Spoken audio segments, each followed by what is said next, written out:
വിടാൻ പാടില്ല സാറേ. ആ പാവപ്പെട്ട സ്ത്രീയുടെ കാശും പിടിച്ചു പറിച്ചോണ്ട് ഇവൻ ഓടിയതാ സാറേ. ഇവൻ ഇത് തന്നെയാ ജോലി.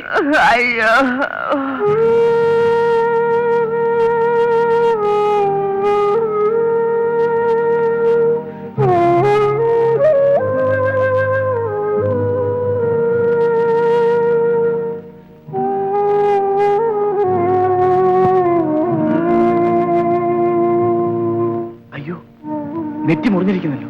വരൂ, കാറിൽ കയറൂ. ഇതാ നിങ്ങളുടെ രൂപ. വലിയ ഉപകാരം. വരൂ.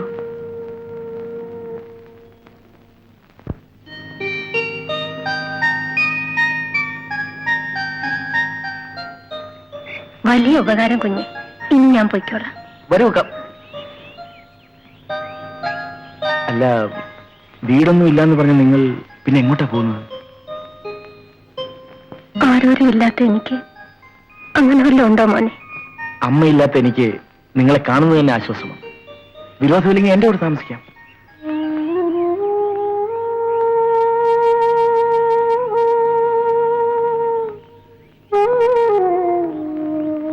എന്താ ആലോചിക്കുന്നത്? ആർക്കും ഒരു ഭാരമായിരിക്കുന്നത് എനിക്കിഷ്ടമല്ല. എന്റെ അമ്മയുടെ സ്ഥാനത്തിരുന്ന് എന്നെ സഹായിക്കുന്നത് ഇഷ്ടമല്ലേ?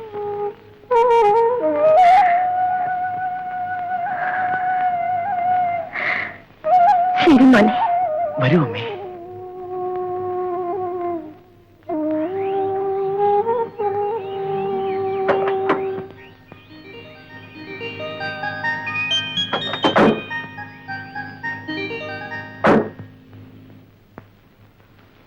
അങ്ങനെ ഇങ്ങനെ ഒരേ ഇരിപ്പിരുന്നാലോ?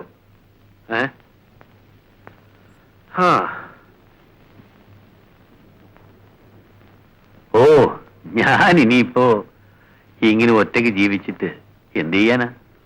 അതുകൊണ്ടാണ് കഴിയുന്നതും വേഗം ഞാനൊരു കല്യാണം കഴിക്കാമെന്ന് വെക്കുന്നത്. അല്ല, അങ്ങനെ കഴിച്ചാലും മതി അല്ലേ പിള്ളേ? അതിന് എന്നെ കൊണ്ട് എന്തും ചെയ്യാൻ ഞാൻ തയ്യാറാണ്. അതറിഞ്ഞിട്ട് ആ മുതലാളി ഡ്രൈവർ രാഘവൻ പിള്ളയെ പിടിച്ച് ഒപ്പത്തിനെത്തിയിരിക്കുന്നത്. എന്താ എന്താ? മുതലാളിയുടെ അന്തസ്സിനൊത്ത എത്രയോ കുടുംബങ്ങൾ ഈ നാട്ടിലുണ്ട്. നമുക്ക് അന്വേഷിക്കാം. മാധവിയുടെ സ്ഥാനത്തേക്ക് വരാൻ അർഹതയുള്ള ഒരേ ഒരു പെണ്ണേ ഉള്ളൂ. ഞാൻ തീരുമാനിച്ചു കഴിഞ്ഞു. ആരാണെന്ന് പറഞ്ഞാൽ രാഘവൻ പിള്ള വേണ്ടത് ചെയ്യില്ലേ?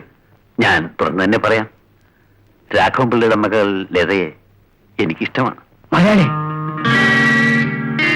മുതലാളിയോട് ഞാൻ വളരെ കടപ്പെട്ടവനാണ്. പക്ഷേ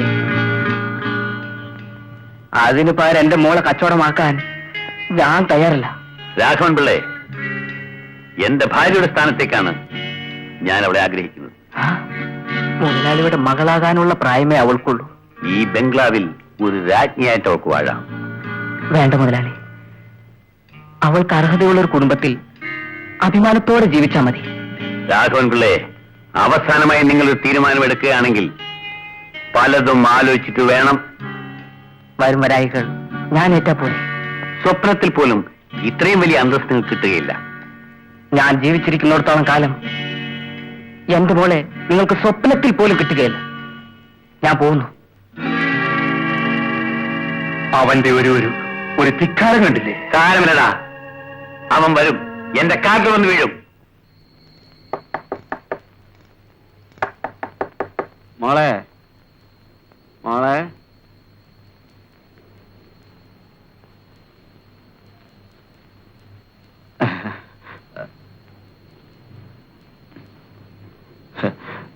മോൾ ഉറങ്ങിയില്ലായിരുന്നു അല്ലേ?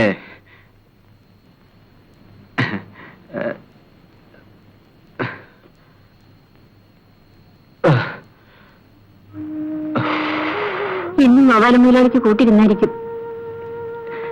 എന്ത് ചെയ്യാം മോളെ, അയാള് നമ്മുടെ മുതലാളി ആയിപ്പോയില്ലേ.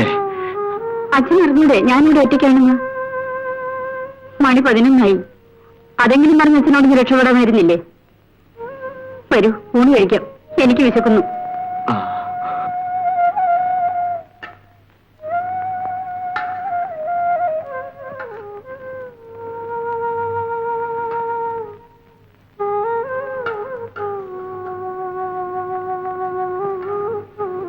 രാഘവൻ പിള്ളയുടെ മോള് നല്ല മിടിക്കുക. അവളെ നല്ലൊരു കാശുകാരന് വേണം കെട്ടിച്ചു കൊടുക്കാൻ. പറഞ്ഞാൽ എന്നെ പോലെ വലിയൊരു കാശുകാരൻ. കാശ് എത്ര വേണമെങ്കിലും എന്നോട് ചോദിക്കൂ, ഞാൻ തരാമല്ലോ.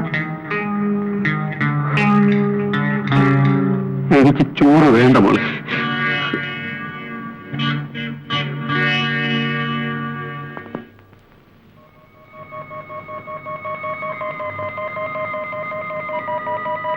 മോളെ, നിന്റെ അമ്മ മരിക്കുന്നതിന് മുൻപ് 6 മാസം അവൾ ആശുപത്രിയിൽ കിടന്നു. അന്ന് വേണ്ടി വന്ന പണം മുഴുവനും ഞാൻ കടം വാങ്ങിയത് മുതലാളിയോടാണ്. അതിലൊരു അംശം പോലും ഇതുവരെ തിരിച്ചു കൊടുക്കാൻ എന്നെ കൊണ്ട് കഴിഞ്ഞിട്ടില്ല. അതുകൊണ്ട് മുതലാളിയെ സന്തോഷിപ്പിക്കാനായി അങ്ങേർ പറയുന്നതൊക്കെ ഞാൻ അനുസരിക്കേണ്ടിയിരിക്കുന്നു. സമയം ഒരുപാടായി, അച്ഛൻ ഉറങ്ങിക്കൊള്ളൂ.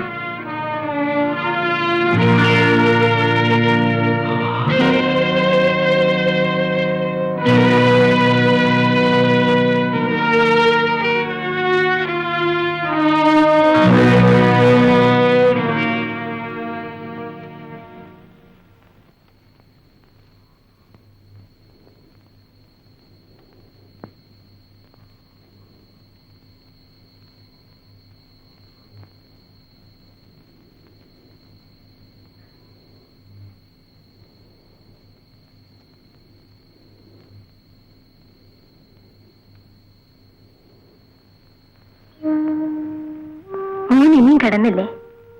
മണി 2 കഴിഞ്ഞല്ലോ. അയ്യോ, പാല് പോലും കഴിച്ചില്ലല്ലോ. ഓ സാരമില്ല. രാത്രി ഉറക്കം വിളച്ചാ തലവേദനിക്കുമെന്ന് പറയാറുണ്ടല്ലോ. പിന്നെ എന്തിനാ ഉറക്കം വിളയ്ക്കുന്നത്? ഇനിയുള്ളത് രാവിലെ നോക്കിയാ പോരെ മോനെ. ഇല്ലമ്മേ, ഒരു പാവപ്പെട്ട തൊഴിലാളിയുടെ ജീവൻ ഇന്ന് എന്റെ കയ്യിലാണ്. ഒരു തെറ്റും ചെയ്യാത്ത അവനെ ഒരു വൻപുള്ളി തൂക്കുമരത്തിലേറ്റാനുള്ള ശ്രമത്തിലാണമ്മേ. അയാളെ എങ്ങനെയെങ്കിലും രക്ഷിക്കണമെന്ന് അയാളുടെ ഭാര്യ കാല് പിടിച്ച് കരഞ്ഞാണ് അപേക്ഷിച്ചത്. എന്നാ ഞാൻ ഈ പാല് ചൂടാക്കി കൊണ്ടുവരാം, അതെങ്കിലും കഴിച്ചിട്ടിരിക്കും മോനെ. ശരിയമ്മ.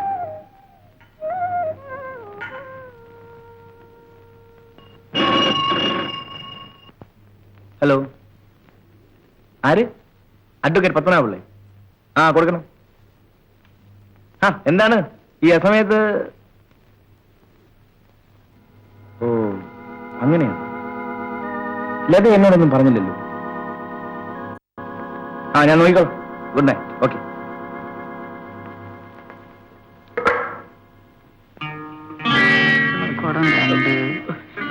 ഞാൻ പറയുന്നു ഒന്ന് കേൾക്ക്. അതൊക്കെ അവിടെ വെക്ക്.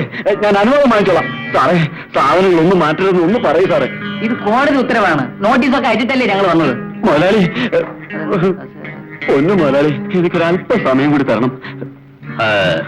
സമയം, സന്ദർഭം, അന്തസ് ഇതെല്ലാം തരാൻ ഞാൻ തയ്യാറാണ്. പക്ഷേ നിങ്ങൾ സ്വീകരിക്കാൻ തയ്യാറല്ലെങ്കിൽ? മാനമായിട്ട് ജീവിക്കണമെന്ന് ആഗ്രഹമുള്ളതുകൊണ്ടാണ്. നിങ്ങളുടെ ആഗ്രഹങ്ങൾ സാധിക്കാൻ പലപ്പോഴും ഞാൻ സഹായിച്ചിട്ടുണ്ട്. എനിക്കുണ്ട് ചില ആഗ്രഹങ്ങൾ. നിങ്ങൾ അതിന് തയ്യാറല്ലല്ലോ. ഒരിക്കലുമില്ല മുതലാളി. അതിനേക്കാൾ ഞാൻ മരിക്കാൻ തയ്യാറാണ്. അല്ല, എന്താണ് നോക്കി നിൽക്കുന്നത്? താങ്കളൊക്കെ എടുത്ത് വെക്കേ. എടാ, വേഗം എടുത്ത് വെക്കടാ. ശേഖരപിള്ളേ, നമസ്കാരം. സാധനങ്ങളൊക്കെ എടുക്കാൻ വരട്ടെ. എത്ര രൂപയാണ് കെട്ടിവെക്കാനുള്ളത്? 3890 രൂപ. രസീതും ബാലൻസും ഞാൻ പിന്നെ വാങ്ങിച്ചോളാം. അങ്ങനെ ആവട്ടെ സാർ. കുട്ടപ്പാ, ഗോപാല, വരണടാ. എന്തൊരു പണിയാണ് ലത കാണിച്ചത്. ഇതേപ്പറ്റി ഒരു വാക്ക് എന്നോട് പറഞ്ഞിരുന്നെങ്കിൽ ഗോപാലൻ സാറിനെ ഇതുവരെ ഞാൻ വരുത്തില്ലായിരുന്നല്ലോ. Sorry mister Gopal. Hope you are happy. കാശ് ഏതായാലും തിരിച്ചു കിട്ടിയല്ലോ. Very very happy. പക്ഷേ ഒരു കാര്യം എനിക്ക് മനസ്സിലായില്ല. എന്നോട് കടം മേടിച്ചത് എന്റെ ഡ്രൈവർ രാഘവനാണ്. ആ കടം വക്കീൽ സാർ ഏറ്റെടുത്ത് വീട്ടിന്റെ അർത്ഥം എനിക്ക് മനസ്സിലായില്ല. ഈ നാട്ടിലെ വലിയൊരു പണക്കാരനായ നിങ്ങൾ ഇത്രയും കാലം നിങ്ങൾക്ക് സേവനമനുഷ്ഠിച്ച ഒരു പാവം ഡ്രൈവറുടെ വീട് ജപ്തി ചെയ്തതിന്റെ അർത്ഥം എനിക്ക് മനസ്സിലാകുന്നില്ല. കല്യാണപ്രായമായ പെൺപിള്ളേരുടെ കുടുംബത്തെ രക്ഷിക്കാൻ ഇറങ്ങിയാൽ നിങ്ങളുടെ ഉദ്ദേശം എന്താണെന്ന് ചിലപ്പോൾ ലോകർ മനസ്സിലാക്കിയേക്കും. ലോകർ മനസ്സിലാക്കുന്നത് പോട്ടെ, പക്ഷെ മിസ്റ്റർ ഗോപാൽ ഒന്ന് മനസ്സിലാക്കിയാൽ കൊള്ളാം. ഞങ്ങൾ തമ്മിൽ വിവാഹം കഴിക്കാൻ നിശ്ചയിച്ചിരിക്കുക. അതെ, ഞാൻ ഇൻവിറ്റേഷൻ എത്തിച്ചോളാം.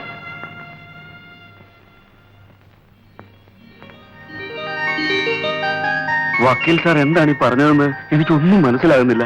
ഞാൻ നേരത്തെ വന്ന് കാര്യങ്ങൾ പറഞ്ഞ് മനസ്സിലാക്കാത്തതിൽ എന്നോട് ക്ഷമിക്കണം. വിരോധമില്ലെങ്കിൽ ലതയെ എന്റെ ഭാര്യയെ സ്വീകരിക്കാൻ ഞാൻ തയ്യാറാണ്.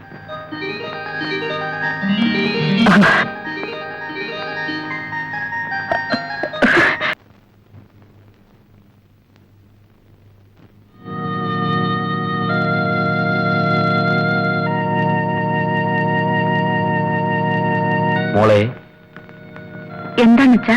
നീ എന്ത് ആലോചിക്കുന്നത്? ബാബുവേട്ടൻ മണിമംഗലത്ത് പോയിരിക്കുകയാണ് അച്ഛാ. മണിമംഗലത്തോ? അതെ അച്ഛാ. തന്നെ ചതിച്ച മണിമംഗലം ഗോപാലനോട് പകരം ചോദിച്ചിട്ടേ തിരിച്ചു വരുമെന്ന് പറഞ്ഞ് ബാബുവേട്ടൻ പോയിരിക്കുകയാണ്. എനിക്കെന്തോ വല്ലാത്ത ഭയം തോന്നുന്നു.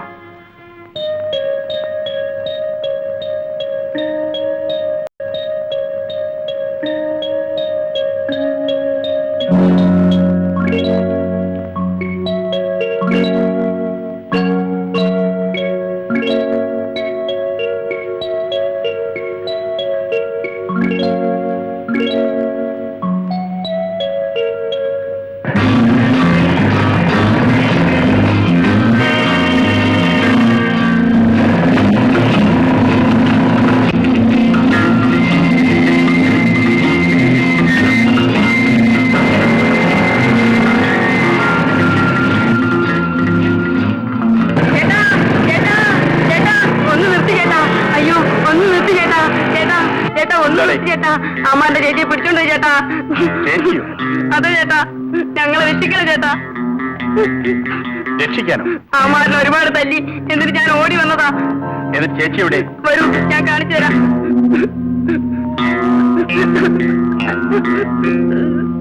വരൂ.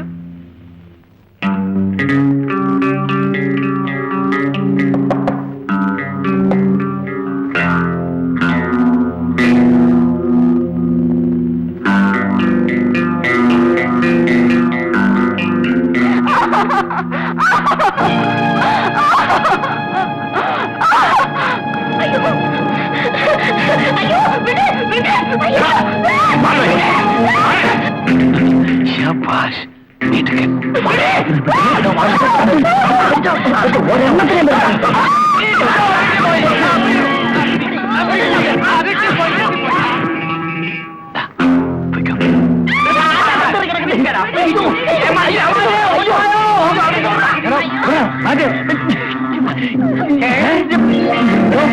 ഇതാണോ ബാബു? പിടിച്ചപ്പം ബാബു, പൊക്കിയപ്പോ ചക്കപ്പരും. എന്താണ് സാറേ ഇത്? പിടിച്ച് കൈ തന്നതല്ലേ? എന്താണ് നോക്കിയിരിക്കുന്നു?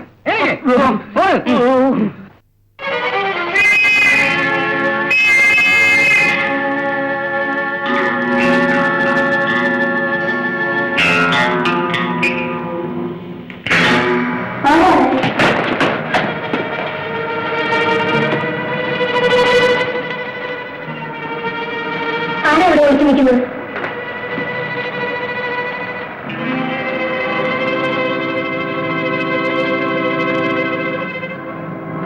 ആരാ?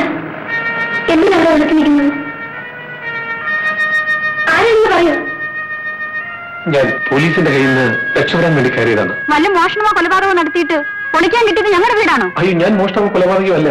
പിന്നെ എന്തിനു പോലീസിനെ പേടിക്കുന്നു? അങ്ങനെ ഒരു ചുറ്റുപാടായിപ്പോയി. ഞാൻ ആരോടും ഒരു തെറ്റും ചെയ്തിട്ടില്ലമ്മേ. ദേവി ഇത് എന്നെ കുറച്ച് സമയം നിൽക്കാൻ നല്ലൊരിക്കണം. വേണ്ടമ്മേ, ചേട്ടൻ അറിഞ്ഞാൽ നമ്മൾ എന്ത് മറുപടി പറയും? ശിക്ഷ അറിയിക്കാത്തവർ തന്നെ ശിക്ഷിക്കണമെന്നുണ്ടെങ്കിൽ അമ്മ എന്നെ പോലീസിൽ ഏൽപ്പിച്ചുള്ളൂ. അമ്മയുടെ സ്വന്തം മാനത്തിലെ കരുതി എന്നെ വിശ്വസിക്കണം. ഞാനൊരു തെറ്റും ചെയ്തിട്ടില്ല. ദേവി എന്നെ വിശ്വസിക്കൂല്ലേ? ഞാൻ നിരപരാധിയാണ്. ഞാൻ കള്ളിയല്ല, ഞാൻ മോഷ്ടിച്ചില്ല. അമ്മേ, പോലീസുകാർ ഇങ്ങോട്ട് വരുന്നുണ്ട്. ഇങ്ങോട്ട്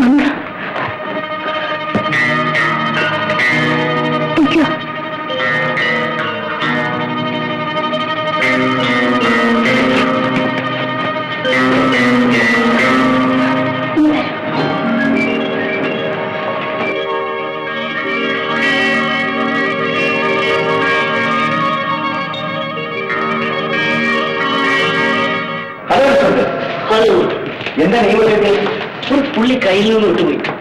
അത് ഇതുവരെ വന്നത് അകത്തുള്ള ഒരു സംശയം. എന്റെ വീട്ടിൽ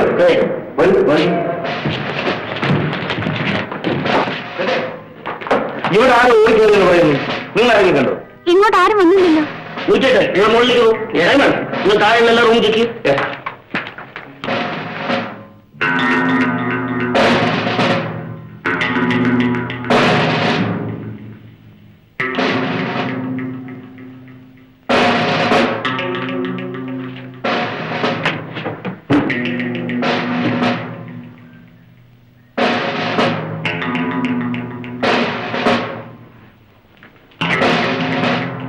ഇതെന്റെ പൂജാമുറിയാണ്.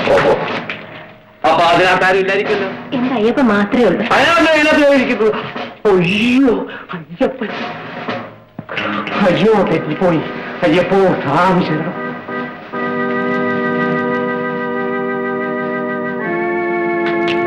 ഇവിടെ ഒന്നും ആരില്ല സാർ. അവിടെ ആരുമില്ല. എന്നാൽ ഇതിൽ ചാടി അപ്പുറത്തെങ്ങാനും പോയി കാണും.